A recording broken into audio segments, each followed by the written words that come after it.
இப்போ நாங்க உங்களை அப்ரோச் பண்றோம்னா எனி கிரைட்டீரியா இருக்கா சார் இந்த பிரான்சைஸ் எடுக்கிறதுக்கு? கண்டிப்பா இருக்கு. எப்படி இருக்குன்னா, ஒன்னு ஃபர்ஸ்ட் கேள்வியே நான் வந்து என்ன கேட்பேன்னா, உங்களோட டைம், நீங்க உங்களோட ப்ரெஷியஸ் டைம் வந்து அங்கே கொடுக்க முடியுமான்னு தான் கேட்போம். ஏன்னா சில பேர் இப்போல்லாம் வந்து பாத்தீங்கன்னா 7 lakh rupees ஒரு 12 lakh rupees இதெல்லாம் வந்து பாத்தீங்கன்னா இப்போ everybody is having it and லோன்ஸும் வந்து ஈஸியா கொடுத்துடுறாங்க.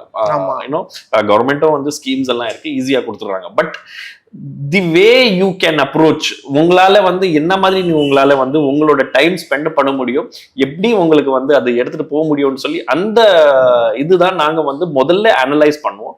அவர் சொல்றாரு, இல்ல சார் நான் டெடிகேட்டடா என்னோட டைம் வந்து I give some time like 30 minutes நான் கொடுப்பேன், 1 hour நான் கொடுப்பேன் அப்படின்னு சொல்லவங்களுக்கு எப்படி எடுத்துட்டு போகணும் பிசினஸ் நாங்க கத்து கொடுத்து பிசினஸ் ஃபர்ஸ்ட் கிளாஸா ரன் பண்ணி வந்து அவங்க கையில கொடுப்போம். நாங்க அவங்களுக்கு வந்து அதுக்கப்புறமா அவங்க வந்து எடுத்து பண்றதுக்கு ஈஸியா இருக்கும்.